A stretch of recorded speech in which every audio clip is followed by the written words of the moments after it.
Joyful day, beautiful beings. Welcome to my channel. It is an unconventional moment with Sierra Speaks. And so I remember being uncertain about a lot of things.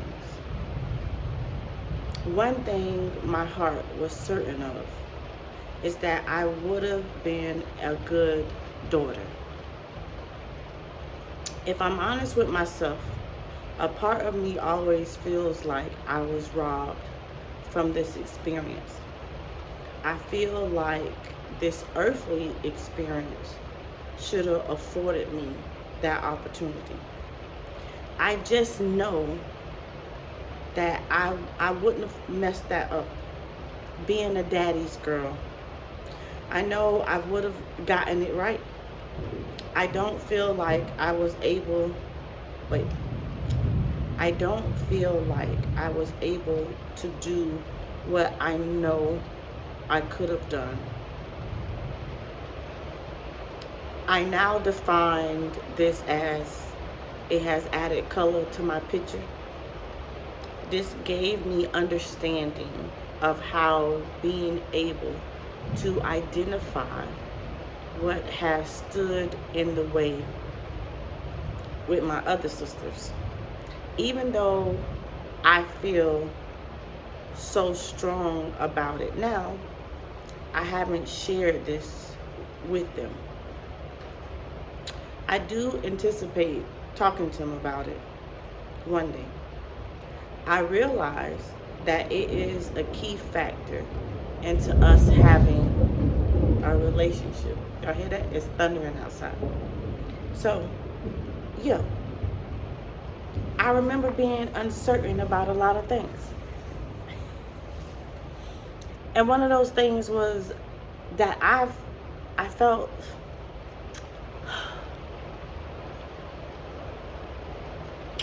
like I wasn't getting a lot of things right. And the one thing I knew in my heart that if I was given the opportunity that being a daughter, that I felt like I would have got that right. And so let's fast forward to the present day, right?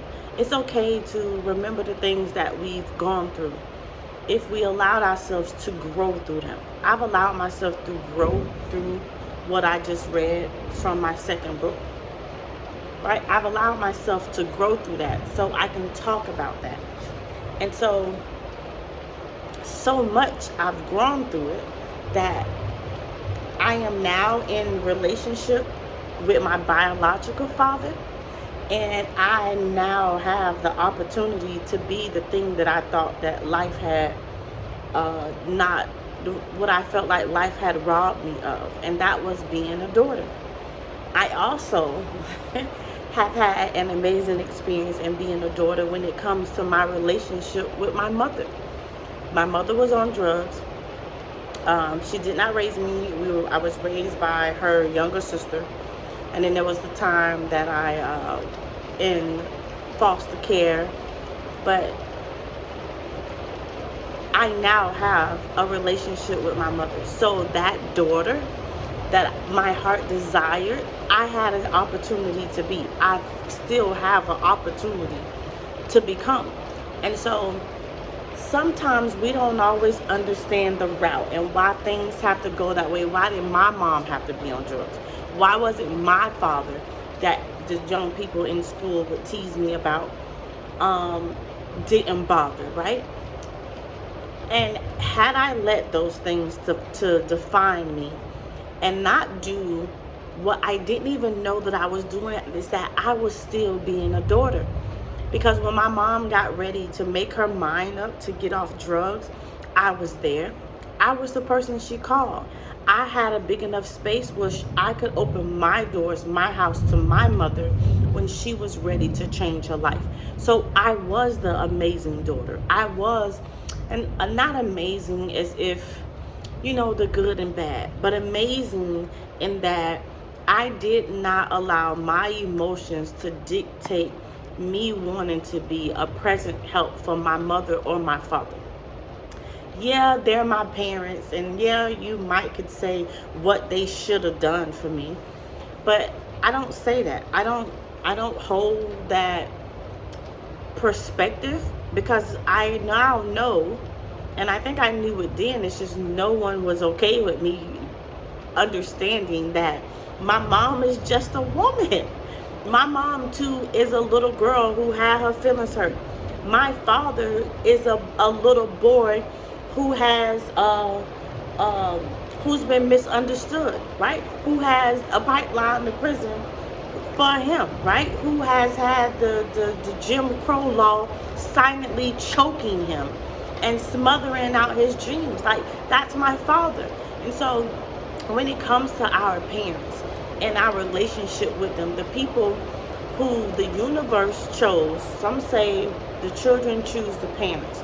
And so whether if you feel like the universe chose your parents or that you chose your parents,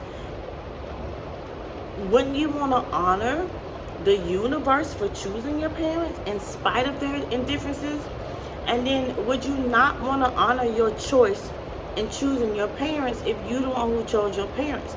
And how do you honor them or appreciate them for the act of service that they did? Your mom letting you be in her body, right? That's a whole real thing. And so how do you honor your parents? And although they did not get it all right, how do you honor them when you feel like the world has made you forfeit a piece of the relationship that you desire with them? How do you still honor them? How do you still show up for yourself with a smile in your heart when they need you, but you feel like that they were not present for you? How are you able to do that? You get to change the taste of the relationship, right? A taste of my story is her story and his story.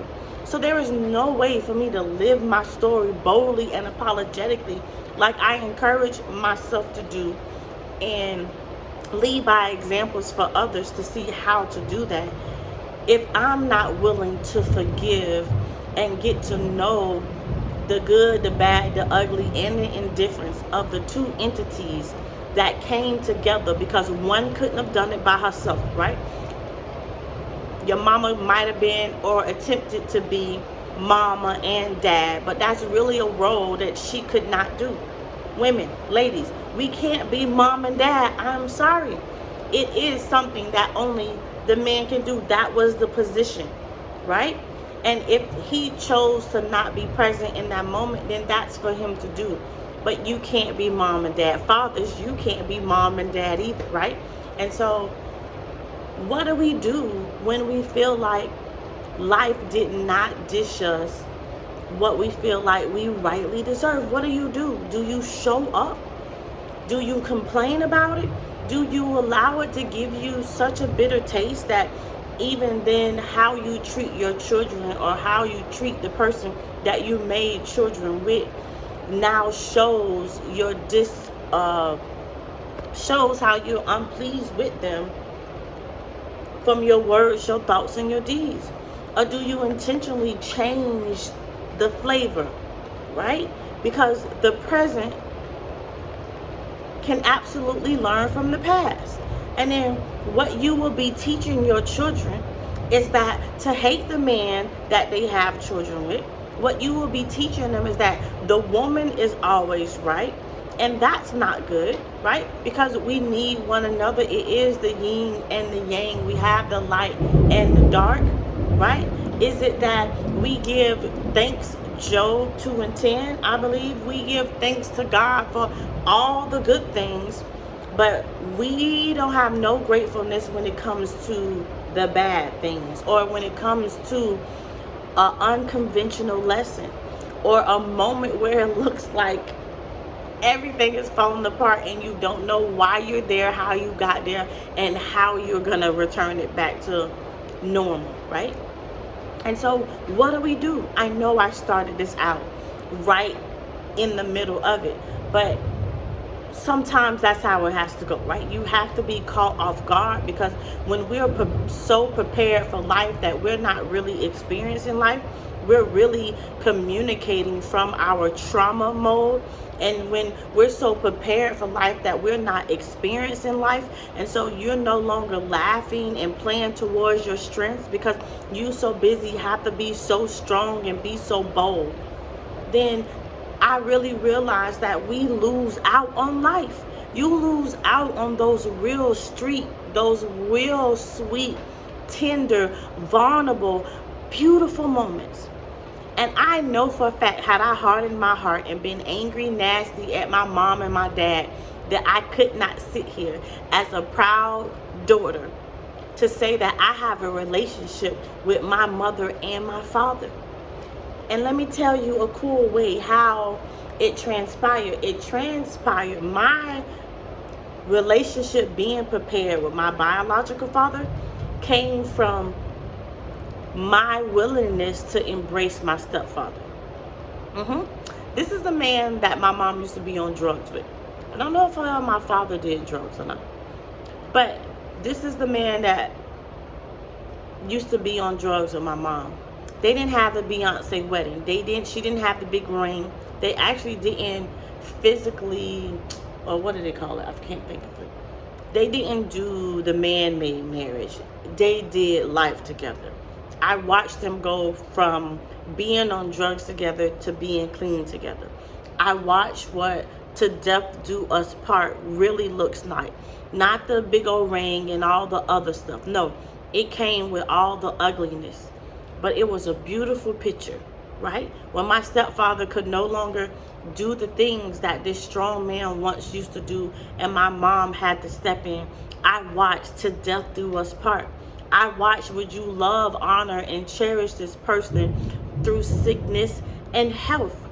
And my mom learned some things, right? Because,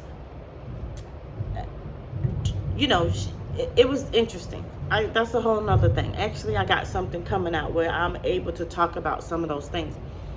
But I watched a love that we don't necessarily see in the present day. It's more so about how much you can spend on a wedding dress and all these other things that don't last through the test of time, that don't last when life puts your relationship in the figure four, that don't last when things get all ugly.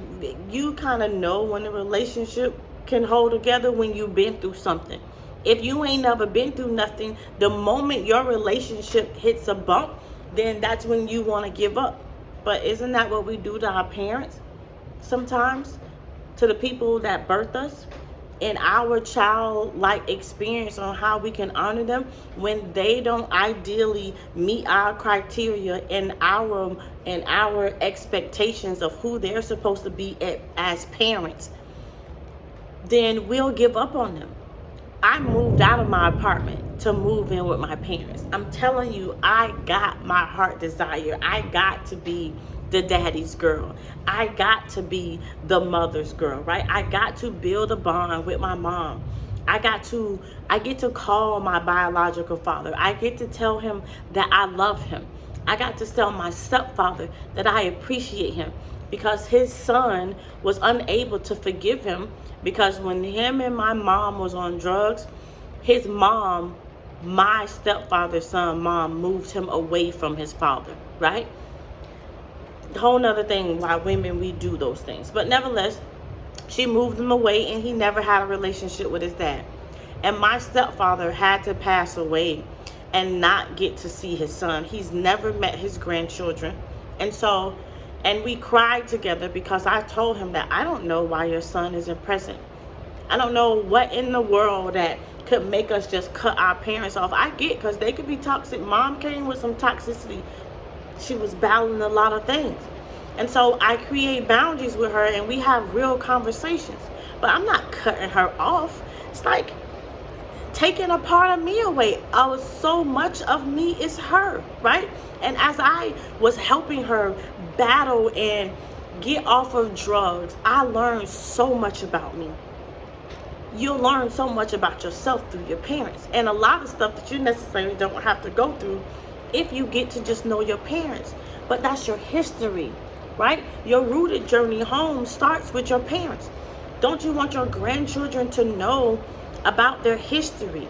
And not just the history from your emotions and your sadness and the things that didn't work out for you, but the history, who they are, where they're come from matters. And so when you don't communicate with that man and you ain't communicating with his side of the family, and then you have had children, we do a whole thing. I'm a witness, right?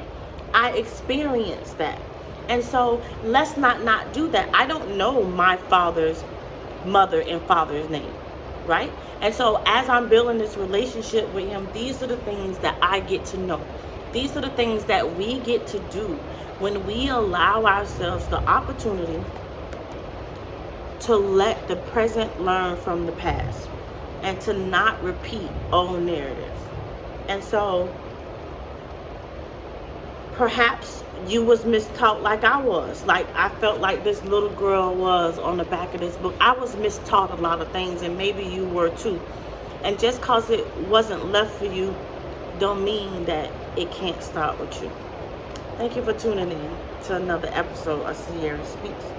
And so this is how I want to end this session. So here at the Museum of Motherhood, we have some cards, and this, as you see, it says stress less. So let's stress less. Let's pick a card, right? And so this is what I'm going to leave you to think about, to ponder on, maybe even journal, maybe calling your mom or your dad or that person that means something to you, because tomorrow will be too late. My stepfather's son, he made it to the funeral, but he didn't get to talk to his father before his father left his body. And so don't let that be your experience, right? Talk to those. Love on the people, right? Pick one. Pick one. Okay. Take a few moments and take a few minutes to appreciate yourself today, right? We was just talking about that.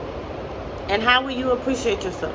By appreciating the womb and the seed you came from, regardless of their indifferences. Get to know them, I encourage you. And appreciate, if nothing else, the life that they brought to this planet is you. And now the life that you now have. You know, where you out here living your best life and you still angry and mad at your parents who brought you in this life. You wouldn't have no life if it won't be for those dysfunctional, those people, however you're considering them. You would have no life if they did not get together. Just be mindful of that. This is Sierra Unconventionally Speaks, and I thank you for tuning in to my channel. Keep smiling, keep shining. A better you equals a better me.